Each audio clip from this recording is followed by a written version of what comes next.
I'm Lisa Landau Carnoy, Columbia College, class of 1989.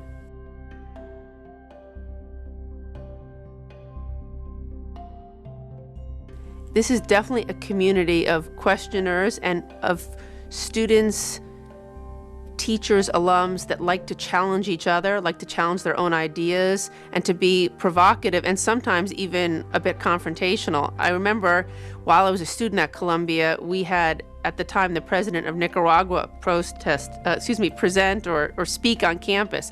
And at the time I assumed there might be a protest. It was a very controversial topic at the time.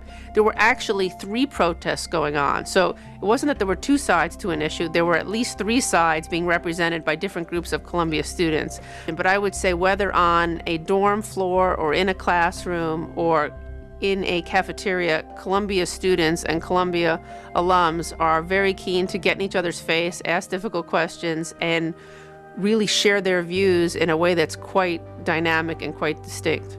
Probably the most kind of feisty or dynamic class that I took was a seminar with Jim Shenton on segregation and racism in the United States. And it was always a very coveted seminar to be a part of it. In that class, we really tried to wrestle with some very difficult questions in terms of U.S. history, what the traditions were in this country, what some of the policies were from the government, how different groups may have had either a preferential opportunity or were the objects of prejudice through time. And there were certainly students in that group that represented many different points of view, many different socioeconomic backgrounds, different races, and it was certainly a very dynamic environment in terms of questioning, how our country had evolved to where we were and where we were going to go to in the future.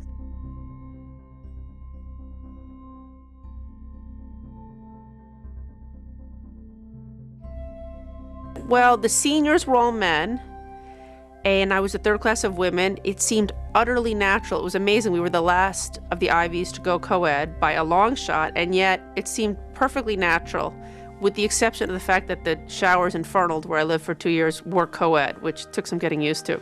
But with the exception of that, it felt great. And the women that were here took leadership positions from day one, whether it was editing the newspaper, leading the student government, leading other activities, charitable work, community service. And I think part of the reason is it took a certain kind of young woman to tell her parents, guess what, I want to go to Columbia College in New York City. And maybe it wasn't as big a stretch for someone like me who grew up very close to here, but for someone that was coming from Michigan or California or Oklahoma, to convince her parents, I'm going to school in New York City, particularly at a school that may not have, didn't have women even a few years back.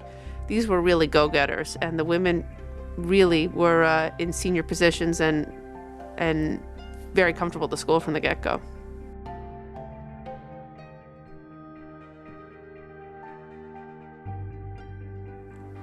Well, I was here when we broke the streak. So football had a very long streak of losing over 4 years. And in my senior year, October of 1988, we beat our nemesis, Princeton, in a remarkable game. We took down the goalpost in the subway. Our dean of students at the time, Dean LaHecca, closed up campus and brought in kegs, and it was quite an event. So that was a bit of history too.